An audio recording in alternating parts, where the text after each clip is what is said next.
Salut, c'est le BPVS, le Blues PV Show, numéro 7, #7. Yeah!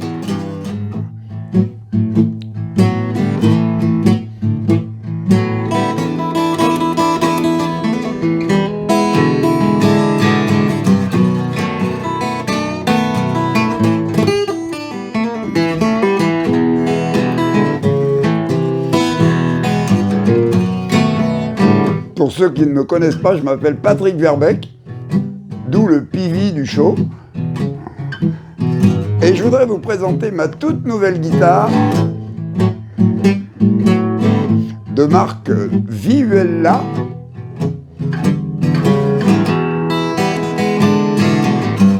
Vihuela, c'est la marque d'un luthier normand qui avait émigré dans le sud de la France, du côté de Montpellier. J.P. Pigeot. Non, je ne ferai pas de jeu de mots, je ne vous parlerai pas de 504. Mais cette guitare, en fait, est une guitare posthume, parce que l'ami J.P. m'a concocté cette guitare pendant de nombreuses années, pour finalement arriver à ce résultat extraordinaire. Et quand la guitare a été terminée, eh bien lui aussi, il était fini. Eh oui, JP est décédé l'été dernier, mais son épouse, cette chère Odile, m'a ramené sa guitare en Normandie et me l'a offert.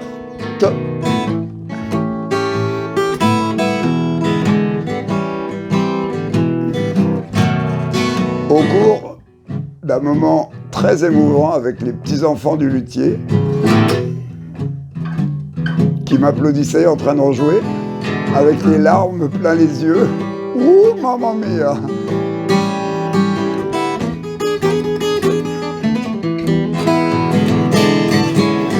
Et depuis, elle ne me quitte plus, cette guitare.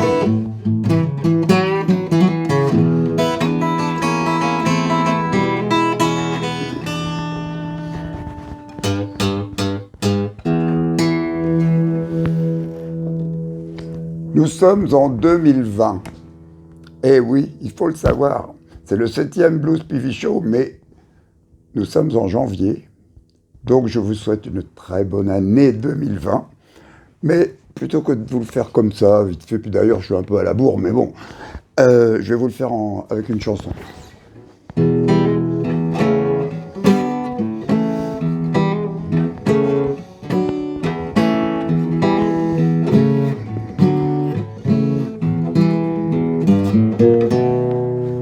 À vous, les copains de l'an 2020, je voudrais offrir ce blues bien serein. Ô toi, l'être humain de demain, si on te fait misère, t'en auras bien besoin. Des Donald Trump, des Bolsonaro sont apparus. Des tribus mécanisées sont dans les rues. Mais une petite Suédoise est venue nous montrer le chemin sans que ça pollue. À toi, le bébé de l'an 2020, je voudrais jouer ce blues bien serein. Oui, oui, toi, l'être humain de demain, si on te fait misère, t'en auras bien besoin. Vihuela!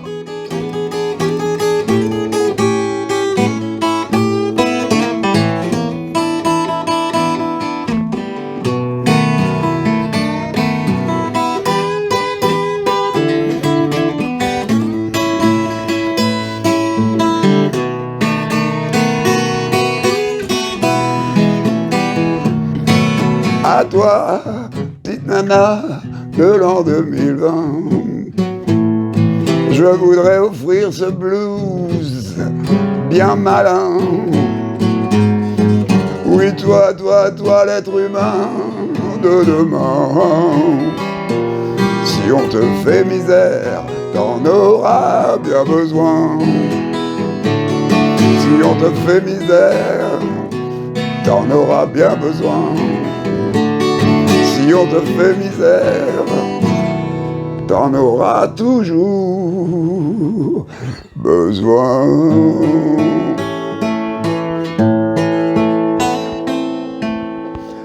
Besoin de 2,20 kg de blues.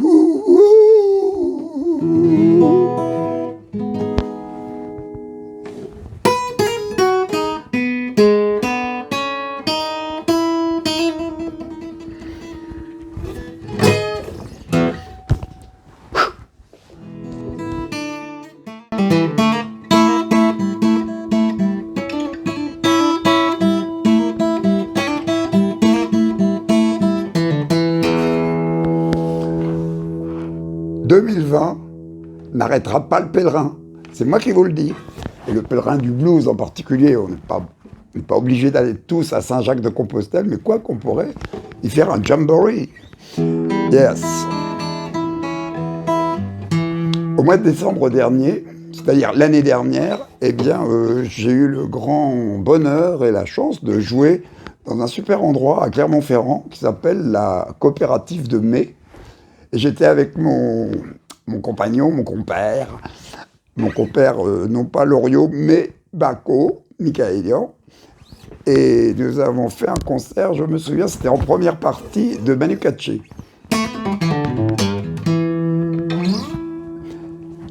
Et la fille, Lucille, la fille de Bacco, Michaelian, eh bien, nous a filmé et elle m'a récemment envoyé le résultat de son mix que je vais vous faire partager dès maintenant.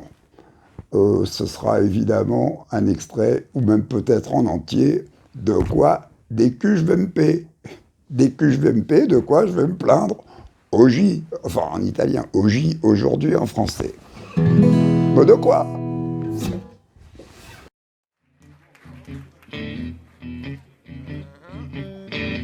On prend les mêmes et on recommence en plus lent, et en français cette fois.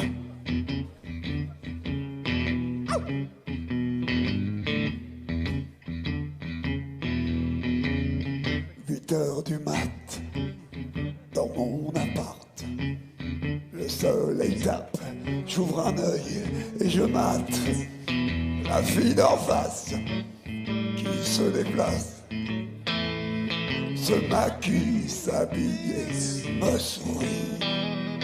De quoi je vais me plaindre? De quoi je vais me plaindre aujourd'hui? Oh oui, un bon petit-déj, un vrai breakfast, avec du café, du bacon, c'est un must. Un air de blues à la radio, ça me chatouille les neurones en stéréo. De quoi je vais me plaindre? De quoi je vais me plaindre aujourd'hui? Ah, de quoi je vais me plaindre, Bacco? Alors, mon gars,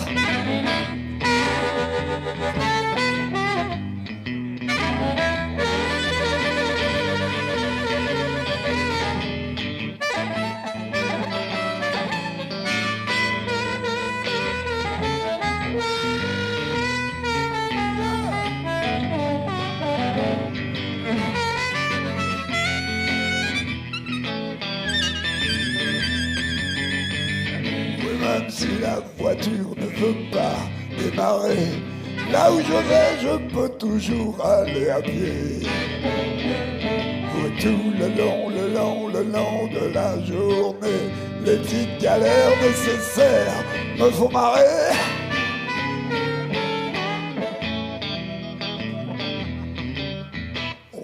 Du soir, je me sers à boire. La fille d'en face me rejoint et m'embrasse. John Lee Hooker et B.B. King. À la radio, Je sais pas ce qui se passe, ça commence à faire très très chaud. De quoi je vais me plaindre? De quoi je vais me plaindre aujourd'hui? Oh oui, de quoi je vais me plaindre? De quoi je vais me plaindre aujourd'hui? De quoi je vais me plaindre? De quoi je vais me plaindre aujourd'hui? Aujourd'hui. De quoi je vais me plaindre? De quoi je vais me plaindre aujourd'hui? De quoi me lamento en italien. De quoi me lamento oggi. Oh no. What am I gonna complain about? What am I gonna complain about today? Oh yeah! De quoi je vais me plaindre? De quoi je vais me plaindre aujourd'hui? Ah oui, de quoi je vais me plaindre?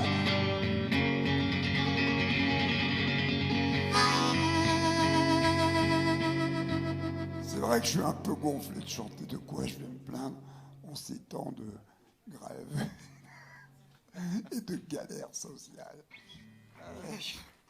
Bah ouais, quand même. Mais... Quoi? Mais... T'as un problème avec ta retraite? Bah, c'est pas génial. Hein. Tu vois, je suis là, la preuve de la retraite.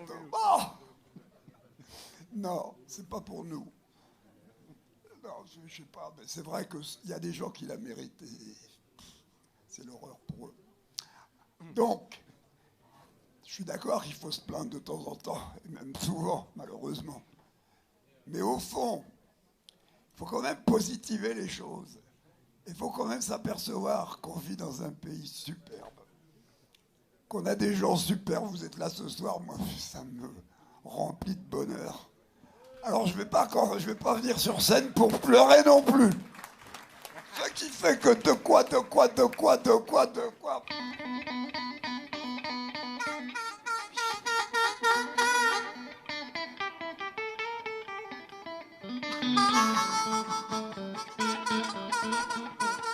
Pardon?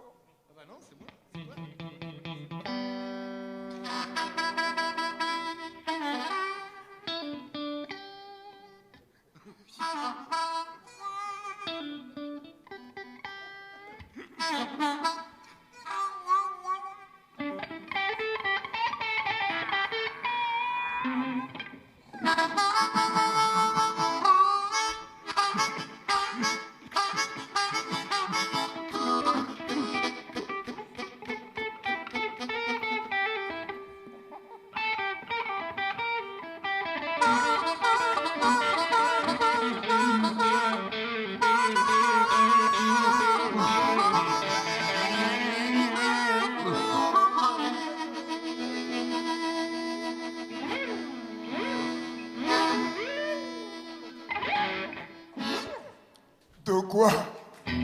De quoi je vais me plaindre?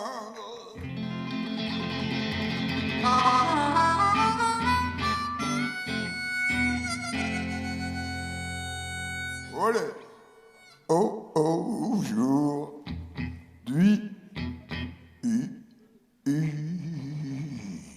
à la coopérative de mai à Clermont-Ferrand. De quoi je vais me plaindre?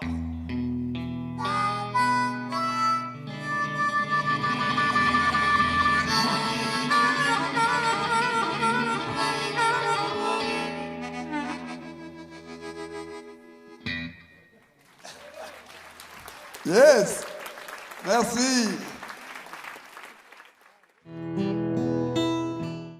Oui, c'était donc Dès que je vais me payer, de quoi je vais me plaindre à la coopérative de mai en décembre 2019 avec mon fidèle compagnon, mon fidèle comparse, monsieur Pascal Bacco-Michaelian, à l'harmonica bien sûr.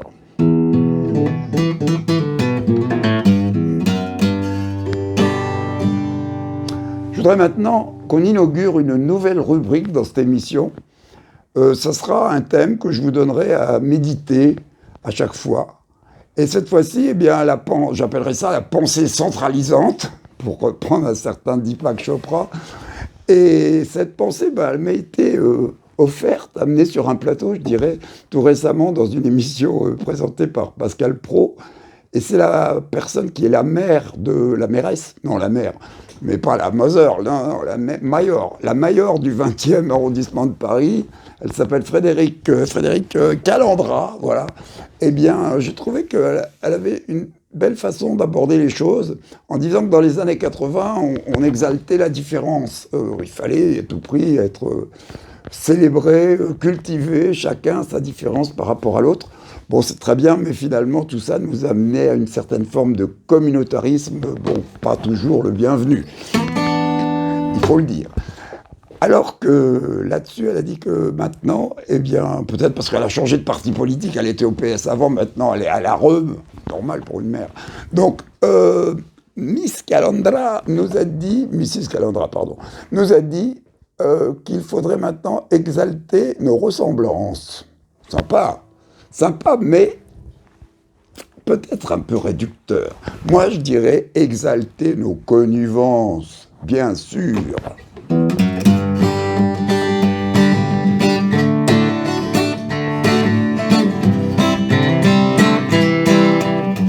Parce que dans connivence, il y a connecté. Et oui, il faut se connecter. Pas forcément avec des clés USB.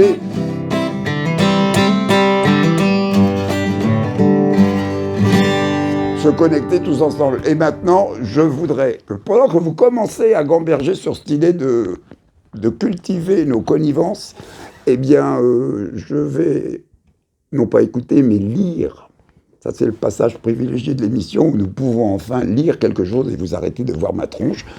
Et on va lire la question, l'Inquisition, la question inquisitrice de ma fille bien-aimée Émilie Charles-Alfred, de ce Blues PV Show #7.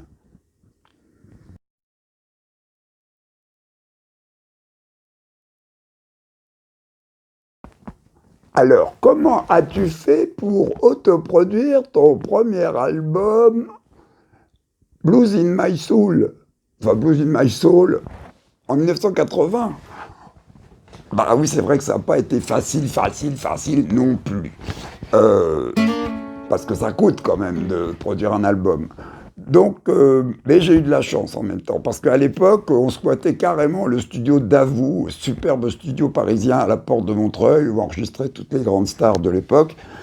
Et nous, eh bien, on avait été engagés par Yves Chamberlain, qui était le propriétaire, et qui nous avait demandé à la fois de faire des musiques, j'allais dire des musiques d'ascenseur, non, mais des musiques d'ambiance pour son édition, et puis il a décidé de produire, enfin on a réussi à le convaincre de produire un album pour Vince Taylor, que nous avions retrouvé dans un petit, que Joyce Angelo avait retrouvé dans un petit cabaret de la rue Mouffetard. Et ce Vince Taylor qui était tombé bien bas, eh bien on a réussi à le faire remonter à la fois sur scène et puis en studio, on lui a écrit des chansons et on a fait des séances d'enregistrement avec lui. Mais évidemment, ça ne pouvait pas durer des heures parce que le Vince, il était un peu fatigué quand même à l'époque déjà.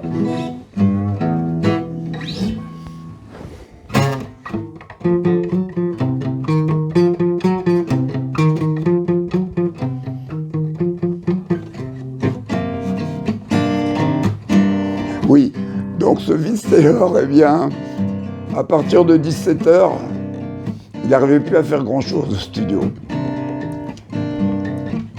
Mais le studio restait ouvert, restait libre jusqu'à 19h, 20h. Alors j'ai commencé à en profiter honteusement, et pendant les moments où Vince n'enregistrait pas, eh ben, j'ai commencé à enregistrer mes propres chansons. Ah oui, je crois que la première c'était...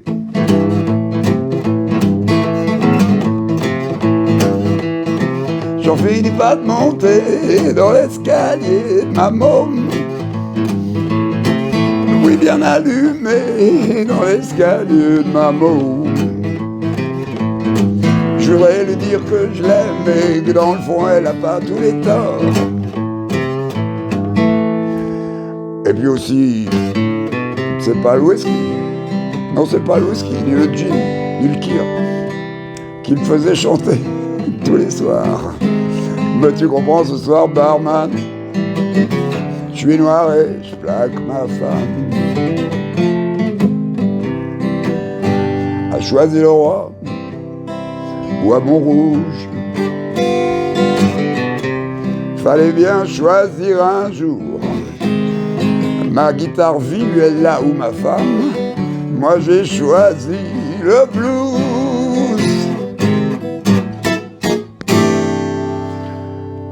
Et puis, bien d'autres morceaux. Mais finalement, j'ai pas eu le temps de faire tout un album avec les petites rognures de séances que j'arrivais à trouver en fin de journée avec Vince Taylor. Et finalement, j'ai carrément été voir ce fameux Yves Chamberlain et je lui ai demandé si je pouvais utiliser le studio et que dès que j'aurais trouvé un contrat de distribution avec un label, bon évidemment, avec la superbe avance que j'allais obtenir, j'allais lui payer. Bon, ça s'est pas passé comme ça, parce que j'ai tapé à toutes les portes de toutes les maisons de disques françaises de l'époque, et il y en avait quand même une bonne vingtaine qui auraient pu prendre cet album, mais il faut dire qu'il était tout en anglais, parce que c'était pas l'escalier de ma môme, c'était pas C'est pas le whisky, c'était en anglais. Et donc, tout le monde me disait « Oh, c'est vachement bien, oh, c'est beau le blues, on adore le blues. » Ouais, maintenant, on n'en vendra pas deux, donc désolé, mais on a d'autres projets en tête. Et finalement, j'ai eu la chance de tomber sur un monsieur qui s'appelle Dominique Lamblin, qui, avec Marc Zermati, venait de monter le mythique label Underdog. Underdog, il m'a ouvert les portes et les bras, et aussi leur chéquier, il faut le dire. Et donc j'ai pu in extremis payer mes séances de studio qui traînaient depuis déjà pas mal de mois. J'ai pu payer les musiciens. Oui les mecs, je vous ai payé à l'époque, vous ne vous souvenez pas, mais je vous le dis.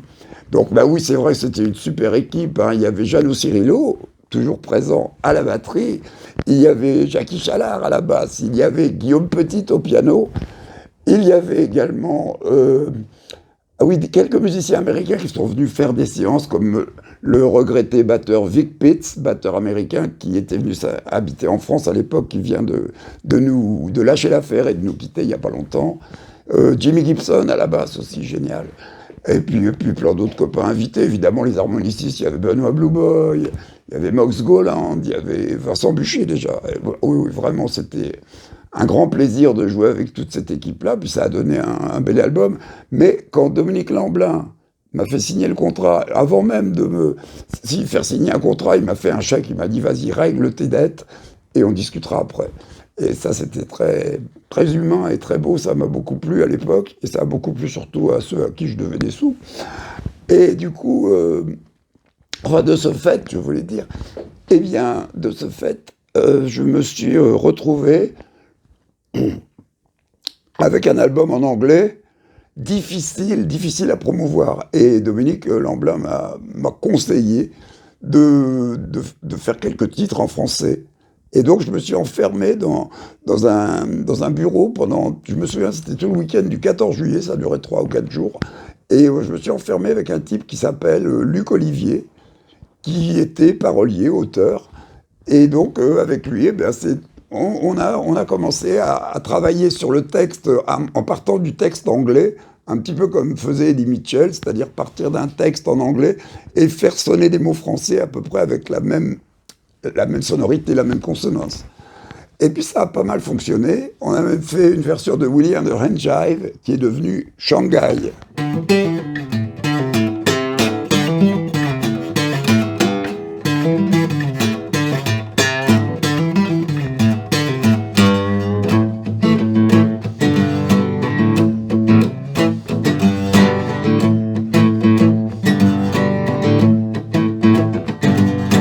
T'as rincé ton pull au woolet. Tu sais que ça te manque quand t'es ça un rockabilly.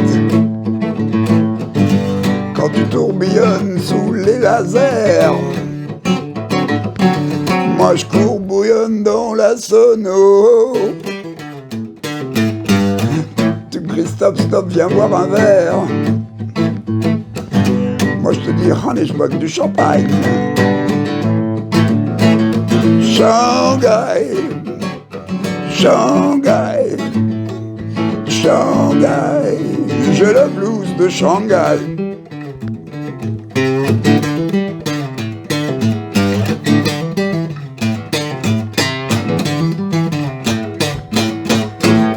Ouh, je me souviens de la fin. Donc voilà, c'était des chansons comme ça, et puis c'était vraiment le bonheur. Et puis finalement, ce disque, c'est pas si mal vendu que ça. J'ai surtout eu un succès d'estime auprès des connaisseurs. Et ça a été vraiment super, ça m'a permis de trouver des concerts. Et on est parti sur la route. Et puis voilà, c'était l'histoire de ce Blues in My Soul qui avait été commencé tout en anglais, qui est terminé hybride, avec la moitié des chansons en anglais, la moitié des chansons en français. Voilà, j'espère que j'ai bien répondu à la question. Et ma chère Émilie, je sais que le 8 janvier pour toi était une date importante. Ben oui, c'était l'anniversaire d'Elvis, bien sûr. Mais non, c'est aussi ton anniversaire. C'est vrai que ma fille est née le même jour qu'Elvis, quoi. Mais quelques années plus tard, bien sûr. Et quand j'avais fait avec Luther Allison le morceau Émilie, eh bien, oui, elle était un peu plus jeune, on va dire. Donc j'ai transformé quelque peu les paroles, et si vous permettez de changer de guitare, eh bien, ça a donné cette nouvelle version du Blues BV Show d'aujourd'hui. 3, 4.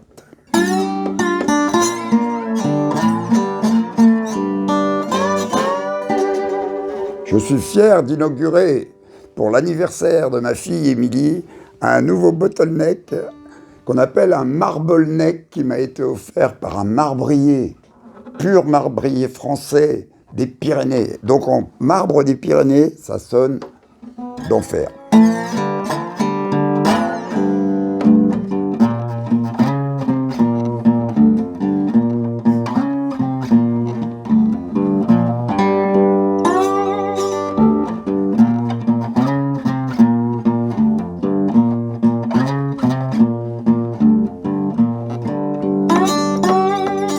Émilie, Émilie, merci de me tenir compagnie.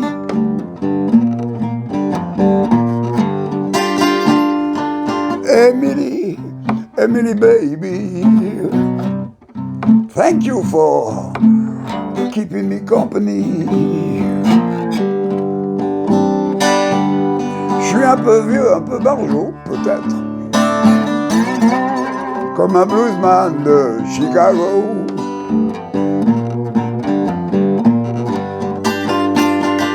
Émilie, quand j'ai le blues, je vais faire un tour chez toi. Oh, c'est bien chez toi là-bas. Et là-bas, et là-bas. Émilie, when I get the blues, I come down to see you in your house. Il y a Simon Elliott et Félix, Beautiful Lucy and la petite Mila, magnifique.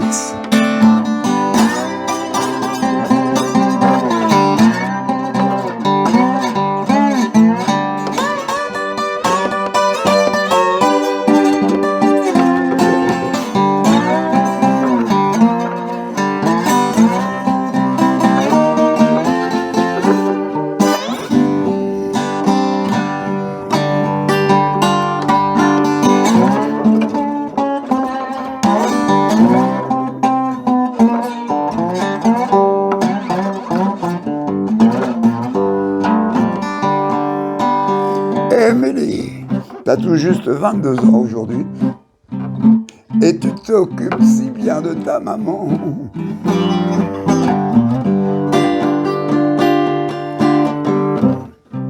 Émilie, t'as tout juste 22 ans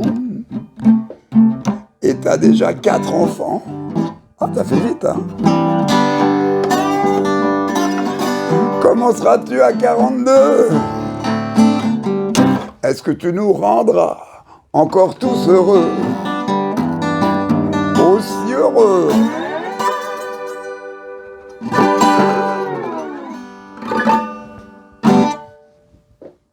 Happy Happy birthday to you.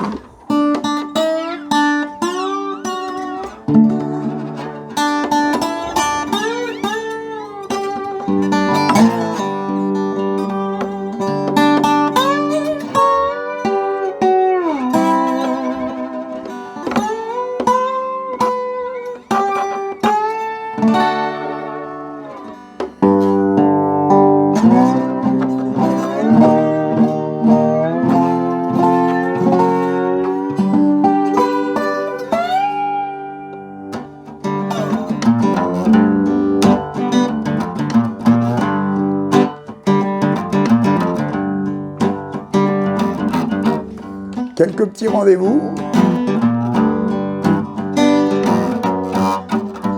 Nous jouerons le 31 janvier prochain.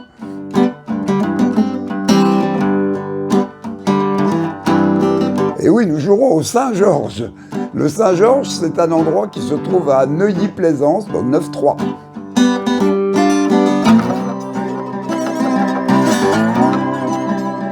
Et puis aussi un autre rendez-vous à ne pas rater, c'est le 15 février 2020.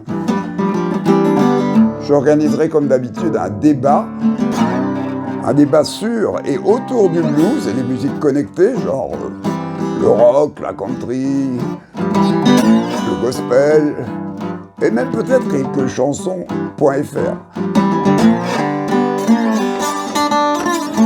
Donc le 15, ce sera Utopia, 79 rue de l'Ouest, Paris 14e arrondissement, métro Pernetti.